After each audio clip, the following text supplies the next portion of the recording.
नमस्कार। डीडी राजस्थान के विशेष कार्यक्रम में आप सभी का स्वागत है।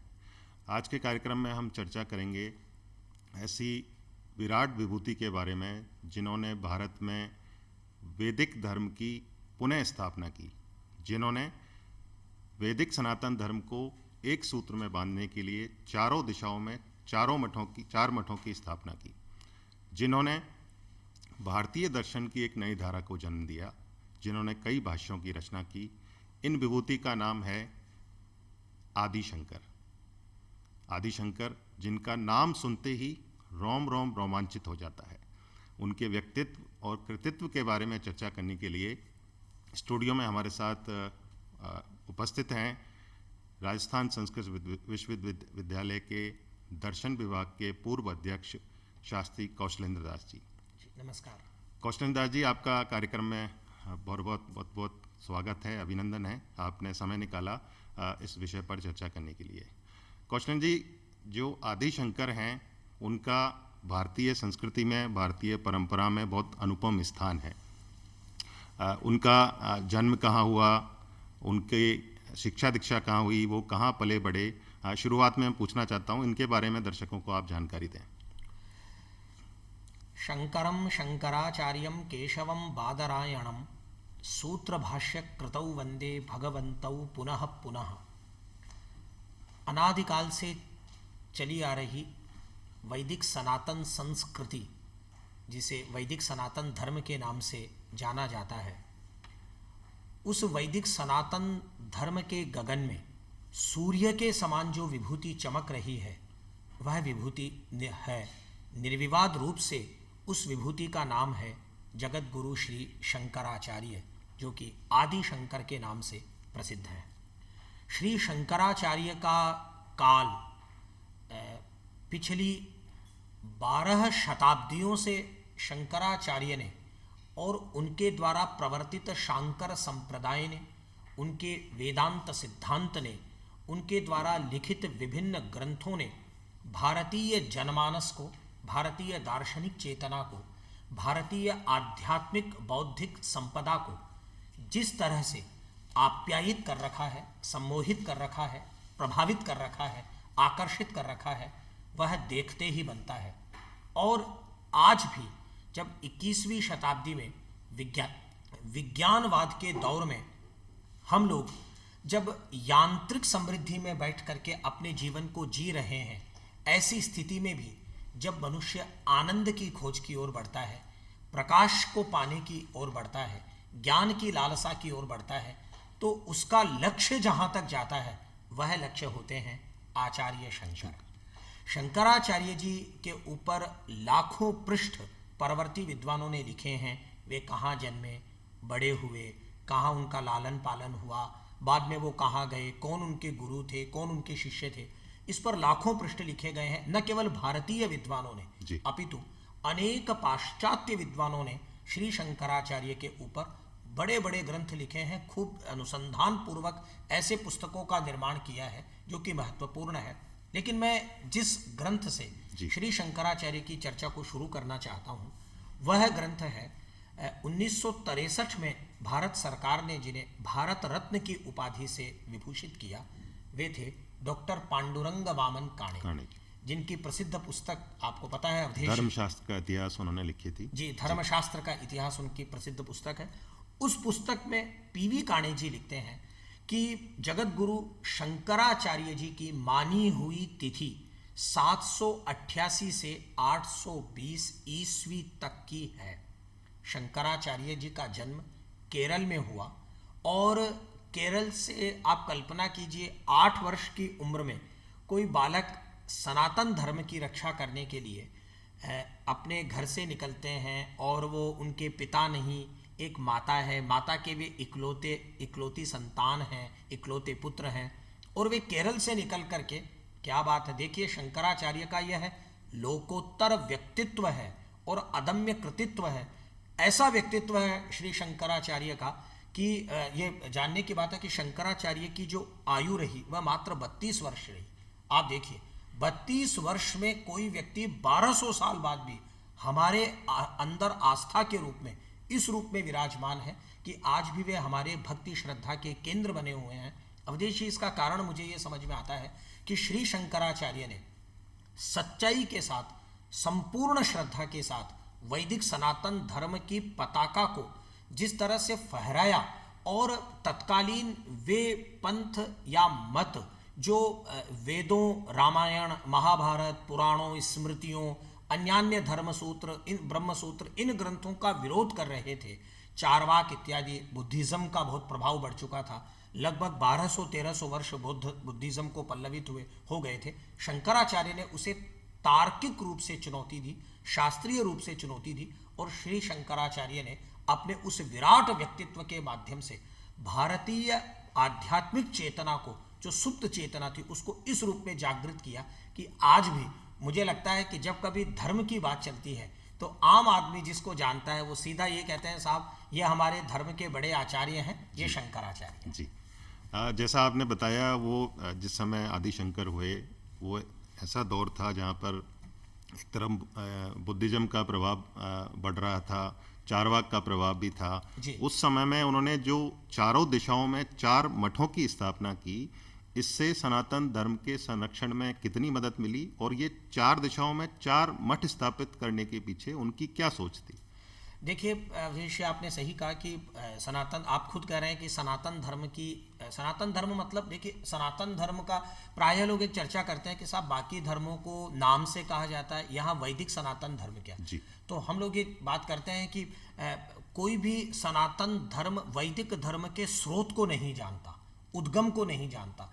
कोई पूछे वैदिक सनातन धर्म कब से, तो सब पता नहीं है, न इसके ओरिजिन का पता है, न इसके डेवलपमेंट का पता है, कैसे कैसे विकास हुआ, कहाँ से वेद, वेदों के बाद उपनिषद, ब्राह्मण ग्रंथ, आरण्य ग्रंथ, उपनिषदों का एक बड़ा दार्शनिक स्वरूप है, वो विषयांतर हो जाएगा। मैं यहाँ एक, आपने जो बात कही वो बहुत महत्वपूर्ण है कि श्री शंकराचार्य जब छोटी आयु में ही केरल से चले, तो उनके गुरु जो गोविंद भगवत पाद उनके गुरु थे, जिनसे उन्होंने वेदांत का अध्ययन किया और व्याकरणादि शास्त्रों को पढ़ा, वेदादि शास्त्रों को पढ़ा, उपनिषदों का अध्ययन किया। उसके बाद में शंकराचार्य ने 4 मठों की स्थापना की। देखिए 4 मठों की स्थापना वो चाहते तो एक जगह भी कर सकते थे, कहाँ केरल और कहाँ उत्तराखंड, कहाँ गुजरात, कहाँ उड़ीसा, आप देखिए किस तरह से, और कर्नाटक, पूरा भारत उन्होंने कवर किया। और क्या संसाधन 1200 वर्ष पहले, किस तरह से वे सर्दी में, गर्मी में, वर्षा में, पर्वत, जंगल, नदी, अरण्य पदयात्रा करते हुए, किस मतलब एक ऐसा उत्साह उनके भीतर था, जिस उत्साह के कारण ये सब चीज़ें बहुत छोटी थी शंकराचार्य के सामने। उन्होंने 4 मठों की स्थापना की। एक मठ जो उनका है वह कर्नाटक में स्थित है, जो श्रृंगेरी मठ के नाम से जाना जाता है, श्रृंगेरी मठ है। आज भी उस मठ के लाखों अनुयायी हैं और इतना विशाल उसका प्रांगण बना हुआ है, दैदीप्यमान उस मठ का स्वरूप है, जिसे कर्नाटक में श्रृंगेरी के नाम से जाना जाता है। यह दक्षिण भारत का मठ है। दूसरा मठ उनका पुरी में स्थित है, जिसे पूर्वामनाय गोवर्धन मठ कहा जाता है, पुरी उड़ीसा में, जहाँ भगवान जगन्नाथ का मंदिर है। वहाँ श्री शंकराचार्य के द्वारा स्थापित गोवर्धन मठ है, जहाँ इस समय स्वामी निश्चलानंद सरस्वती जी हैं, जो कि जगतगुरु शंकराचार्य जी की एक समृद्ध परंपरा है वहाँ पर, वो उनका दूसरा मठ। उसके बाद में द्वारका, शारदा मठ एवं बदरी ज्योतिर्मठ, बदरी मठ उत्तराखंड में, जहाँ ज्योतिर्मठ है, जिसे ज्योतिष पीठ भी कहा जाता है। ये 4 मठ शंकराचार्य जी के हैं।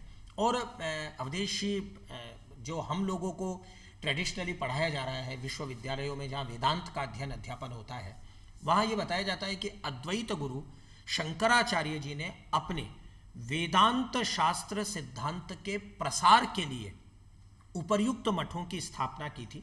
और इन 4 मठों के बाद अब तो भारतवर्ष में ही शंकराचार्य जी के अनुयायियों के, अर्थात संन्यास परंपरा के, अद्वैत परंपरा के ढेर सारे मठ हैं। वाराणसी में बहुत सारे मठ हैं, पुष्कर में हैं, अयोध्या में हैं, वृंदावन में हैं। हरिद्वार तो शंकराचार्य जी के अनुयायियों का गढ़ ही कहा जाता है। और न केवल शंकराचार्य, आचार्य शंकर के परवर्ती जो आचार्य हैं, रामानुजाचार्य, मध्वाचार्य, निम्बार्काचार्य, वल्लभाचार्य, श्री रामानंदाचार्य इत्यादि आचार्यों ने भी बाद में कालांतर में अपने अपने मठ स्थापित किए। और आज तो सभी प्रकार के धार्मिक एवं दार्शनिक सिद्धांतों के मठ पाए जाते हैं। लेकिन ये जो शंकराचार्य जी के 4 मठ हैं, इनकी बहुत ही अनुपम और लोकोत्तर महिमा वैदिक सनातन धर्मावलंबियों के लिए है। 4 मठों की जानकारी आपने दर्शकों को दी, लेकिन एक कांची मठ भी है, 5वां मठ, तो वो ये भी क्या आदि शंकर की परंपरा का है, या जैसा आपने बताया कि बाद में कई लोगों ने अपने अपने मठ स्थापित किए, क्या उनमें ये शामिल है या आदि शंकर की परंपरा से ही है कांची बहुत मठ? अच्छी बात, ये बहुत अच्छी बात कही आपने। देखिए, आचार्य शंकर ने अपना जो उनका दैहिक स्वरूप है, जो ईस्वी सन 1820 में उन्होंने छोड़ा, वह कांची में छोड़ा। इन 4 मठों की स्थापना के बाद आचार्य शंकर तमिलनाडु के कांची में रहे। कांचीपुरी में श्री शंकराचार्य ने अपना शरीर छोड़ा, और आज तक यह परंपरा है कि श्री शंकराचार्य के शरीर छोड़ने के कारण कांची मठ को 4 मठों के बाद में 5वें मठ के रूप में संपूर्ण श्रद्धा और विश्वास के साथ बहुत आदर प्रदान किया जाता है, और उस पीठ को भी जगतगुरु श्री शंकराचार्य का मठ या पीठ कहा जाता है। यानी जितनी जितनी मान्यता बाकी 4 मठों की है, उतनी कांची मठ की भी है। आपने बहुत सुंदर जानकारी दर्शकों को ये दी। जैसा मैंने कार्यक्रम के प्रारंभ में कहा था कि आचार्य शंकर ने वेदांत दर्शन की एक नई धारा को जन्म दिया, अद्वैत वेदांत जिसको कहा जाता है। तो ये जो अद्वैत वेदांत है, इसने भारतीय दर्शन की जो पूरी की पूरी समृद्ध परंपरा है उसको और कितना समृद्ध किया, और अद्वैत वेदांत को इन्होंने कितना समृद्ध किया, इसकी जानकारी थोड़ी आप दर्शकों को दीजिए। देखिए अवधेश जी, एक बात यहाँ महत्वपूर्ण है कि आखिर शंकराचार्य को इस अद्वैत वेदांत की स्थापना की आवश्यकता क्यों आ पड़ी। जब तक हम इस पर मतलब चर्चा नहीं करेंगे, पृष्ठभूमि स्पष्ट करना जी, तब तक यह बात पूरी तरीके से नहीं बैठ पाएगी। मैं पहले ये बताना चाहता हूँ कि शंकराचार्य के जो अनुयायी हैं, वो शंकराचार्य के 4 प्रमुख शिष्य थे। जब आचार्य शंकर थे तो गोविंद भगवत पाद के शिष्य शंकराचार्य के 4 प्रमुख शिष्य थे। उन चारों के नाम थे सुरेश्वराचार्य, पद्मपादाचार्य, त्रोटकाचार्य और हस्तामलकाचार्य। हस्तामलक जिन्हें कहा जाता है। इनमें जो सुरेश्वराचार्य हैं, इनका ही एक दूसरा नाम और है विश्वरूप आचार्य। उनको विश्वरूपाचार्य भी कहा जाता है। शंकराचार्य जी की परंपरा का एक प्रसिद्ध ग्रंथ है सप्तसूत्र संन्यास। सप्तसूत्र संन्यास ग्रंथ के अनुसार शंकराचार्य जी के 4 शिष्यों के नाम है तो यही, कुछ अंतर है। जैसे वहाँ स्वरूपाचार्य है, पद्माचार्य है, त्रोटकाचार्य है और पृथ्वीधराचार्य है। ये जो 4 शिष्य हैं, इन 4 शिष्यों से 10 शाखाएं निकली। ये जानने की बात है। ये 10 शाखाएं कौन सी है, मैं आपको बताना चाहता हूँ कि शंकराचार्य के जो 4 शिष्य थे, जैसे पद्मपाद हैं, तो पद्मपादाचार्य के जो शिष्य थे वे 2 टाइटल से जाने जाते हैं। आज भी उनकी परंपरा है। वे लोग जाने जाते हैं तीर्थ और आश्रम, इस टाइटल के साथ जो सन्यासी अपने नाम के आगे लगाते हैं। इसी प्रकार से हस्तामलकाचार्य के जो शिष्य थे वे जाने जाते हैं वन एवं अरण्य। 4 हुए। चलिए, त्रोटकाचार्य के जो शिष्य थे वे जाने जाते हैं गिरि, पर्वत तथा सागर। एवं सुरेश्वराचार्य के जो शिष्य हैं वे जाने जाते हैं सरस्वती, भारती एवं पुरी। एक प्रसिद्ध श्लोक है, तीर्थाश्रम वनारण्य गिरि पर्वत सागराः सरस्वती भारती च पुरी नाम यतेर दशा। ये यतियों के 10 नाम है। अब आप देखिए, शंकराचार्य ने अपने आध्यात्मिक और दार्शनिक धारा का विस्तार किया। तो शंकराचार्य इकलौते थे, अकेले थे। शंकराचार्य से यह धारा 4 शिष्यों में प्रवाहित हुई। 4 शिष्यों से यह धारा 10 शिष्यों में प्रवाहित हुई। और आचार्य शंकर ने इस माध्यम से, देखिए, कई चीजें चली आ रही थी। बुद्ध का जो सिद्धांत था, बुद्ध का सिद्धांत वैदिकी हिंसा के विरोध में खड़ा हुआ था। बुद्ध के मन में स्वतः एक अहिंसा की भावना थी। बुद्ध यज्ञों के माध्यम से जो पशुओं की बलि थी उसको देख करके वे द्रवित हुए। उनके अंतर्मन में करुणा आई और बुद्ध ने उस करुणा को अपने उपदेश का माध्यम बनाया। अर्थात बुद्ध की मान्यता यह थी कि यदि आपके मन में कोई दया नहीं है तो फिर आपके धर्म का कोई महत्व नहीं है। लेकिन कालांतर में क्या हुआ, गौतम बुद्ध का घोषित समय ईसा से 4 से 5 शताब्दी पूर्व का है। वही समय प्रायः महावीर का है, जो जैन संप्रदाय के 24वें तीर्थंकर हैं। आप देखिए, तब से उन दोनों की जो करुणा और दया चली आ रही, बुद्ध संप्रदाय में कालांतर में 1000 वर्ष के बाद, बुद्ध के होने के 1000 वर्ष बाद, आपको पता है कि यह किसी भी तरीके से संभव नहीं है जब भी कोई धारा सुदीर्घ चलती है तो उसमें कई प्रकार की किंवदंतियाँ, कई प्रकार की कुरीतियाँ, कई प्रकार की बातें, कई प्रकार के कर्मकांड वो स्वतः ही पनपने लगते हैं। विकार भी कह सकते हैं कई, वो बिल्कुल वो आते हैं। बुद्धिज्म में भी यही हुआ। आचार्य शंकर ने क्या किया? आचार्य शंकर ने न किसी का विरोध किया, न किसी का उन्होंने खंडन किया। उन्होंने जो सिद्धांत चले आ रहे थे कि भाई ज्ञान प्राप्त करो, ज्ञानान मोक्षः, शंकराचार्य का सीधा सा सिद्धांत है। इसलिए मैं अवधेश जी आपको एक प्रसिद्ध श्लोक सुनाता हूँ, ये दर्शकों के लिए बहुत महत्वपूर्ण श्लोक होगा। आचार्य शंकर ने एक बहुत अच्छी बात कही। उन्होंने कहा कि करोड़ों ग्रंथों में जो बात कही जाती है, सामान्य व्यक्ति के बस की नहीं है कि वह एक भी शास्त्र को पढ़ सके। उसके लिए सतत अभ्यास चाहिए, वहाँ लगा रहे आदमी, तब शास्त्र समझ में आता है। आचार्य शंकर ने एक ही बात कही कि श्लोकार्धेन प्रवक्ष्यामि यदुक्तम शास्त्र कोटि भी। मैं आधे वाक्य में ही वह पूरी बात कह देता हूँ जो सारे शास्त्रों के द्वारा कही गई है। लोगों ने पूछा साहब क्या बात है? आचार्य शंकर ने कहा ब्रह्म सत्यम जगन मिथ्या। वह ईश्वर सत्य है, वह ईश्वर हमेशा रहता है, जगन मिथ्या। जिस संसार से तुम प्रेम कर रहे हो यह संसार मिथ्या है। जीवो ब्रह्मैव नापरः, जीव ब्रह्म ही है, कोई दूसरा नहीं है। जब जीव ब्रह्म ही है तो आचार्य शंकर से लोगों ने पूछा कि यदि जीव खुद ही ब्रह्म है तो फिर वो अपने आप को दुखी क्यों महसूस करता है? कभी वह दुखी हो जाता है, कभी वह सुखी हो जाता है, कभी उसको नुकसान हो जाता है तो उसको हानि हो जाती है तो रोने लगता है, कभी उसको कुछ मिल जाता है अपने मनोनुकूल तो प्रसन्न हो जाता है। आचार्य शंकर ने इसका उत्तर दिया अविद्या के कारण, अज्ञान के कारण। यही शंकराचार्य का अद्वैत वेदांत है। आचार्य शंकर यही कह रहे थे कि जब तक जीव का अज्ञान नहीं हटेगा तब तक उसे तत्वबोध नहीं होगा। अवधेश जी मैं बताना चाहता हूं, जिस बात को आपने कहा बहुत महत्वपूर्ण बात है कि आचार्य शंकर ने यह बात अपने मन से नहीं कही। देखिए हमारे यहाँ कोई भी बात, वकील जैसे कोर्ट में बहस करते हैं जजेस के सामने, तो वो जब ऑनरेबल जजेस को कोई बात कहते हैं तो ऐसा नहीं है कि मनमर्जी की बात, वो अलग अलग धाराएं वहां पर बताते हैं, इस धारा में ये उल्लेख है, इस धारा में ये उल्लेख। उनको अकॉर्डिंग टू कॉन्स्टिट्यूशन, संविधान के अनुसार अपनी बात करनी होती है। उसी प्रकार आचार्य शंकर ने अपनी बात को कहने के लिए वेदों की धाराओं को प्रमाण रूप में उठा उठा करके रखा। और आचार्य शंकर की संप्रदाय के 4 महावाक्य हैं, अहम ब्रह्मास्मि, तत्त्वमसि, अयम आत्मा ब्रह्म, प्रज्ञानम ब्रह्म। तो ये जानने की बात है कि आचार्य शंकर का जो अद्वैत दर्शन है वह अद्वैत दर्शन वास्तव में एक वही अद्वैत दर्शन, ऐसा नहीं है कि शंकराचार्य के बाद वही अद्वैत। देखिए आप महात्मा कबीर दास तक आ गए, जो कबीर दास बिल्कुल 600-700 साल पहले आचार्य हो गए। शंकराचार्य की परंपरा में अनेक ऐसे उद्भट विद्वान हुए, मधुसूदन सरस्वती जो वृंदावन में हुए, गोस्वामी तुलसीदास जी के समकालीन थे। तो मेरे कहने का तात्पर्य यह है कि आचार्य शंकर ने न केवल शास्त्र ही लिखा। देखिए 2 तरीके से लोगों का व्यक्तित्व होता है। कुछ लोग केवल कहते हैं और कहने में तो बहुत अच्छा लगता है लोगों को, लेकिन जब उसका प्रयोग किया जाता है तो बड़ी समस्या होती है। आचार्य शंकर के व्यक्तित्व की सबसे बड़ी खासियत अवधेश यही है, वे लिखते भी हैं, वे करते भी हैं, कहते भी हैं, समझाते भी हैं। ये बात महत्वपूर्ण है। जैसा आपने उनके व्यक्तित्व, विराट व्यक्तित्व के बारे में विभिन्न पहलुओं की जानकारी दर्शकों को दी, मेरा अगला प्रश्न आपसे यह है कि यदि आदि शंकर उस समय नहीं होते तो जो हमारे सनातन धर्म का स्वरूप है, जिसका इतने ऊंचे स्तर पर उन्होंने संरक्षण किया, उसका स्वरूप किस तरह का होता, किस तरह की हानियां हमको झेलनी पड़ती? देखिए एक बात तो माननी पड़ेगी कि आचार्य शंकर एक युग प्रवर्तक महान आचार्य थे, युग दृष्टा भी। वे युग दृष्टा थे, आप सही कह रहे हैं बिल्कुल।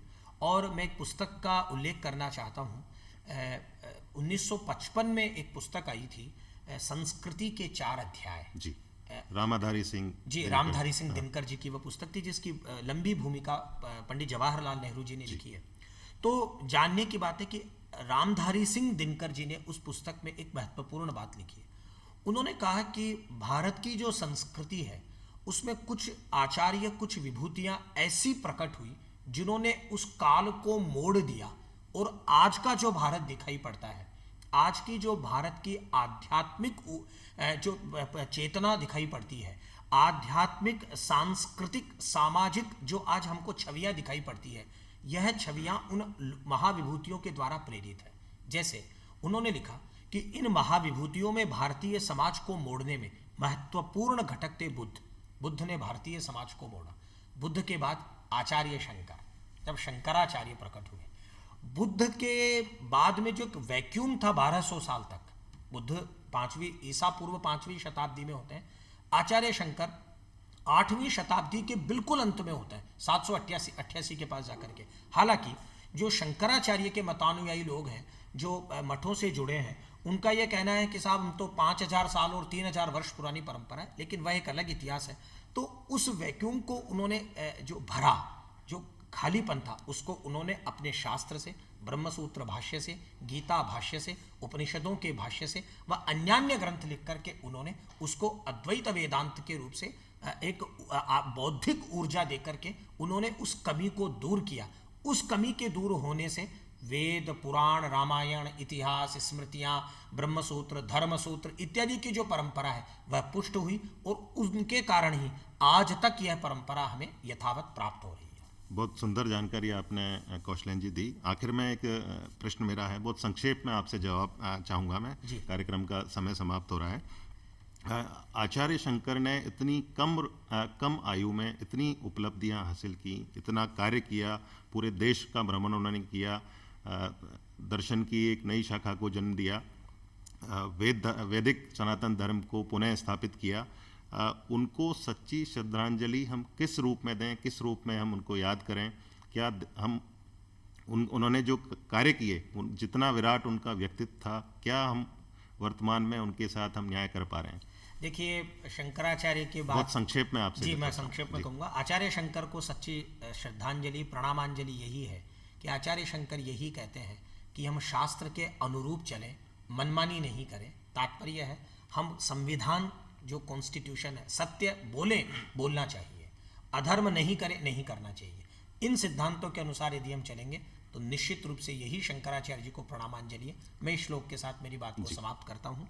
श्रुति स्मृति पुराणानाम आलयम करुणालयम नमामि भगवत पादम शंकरम लोक शंकरम।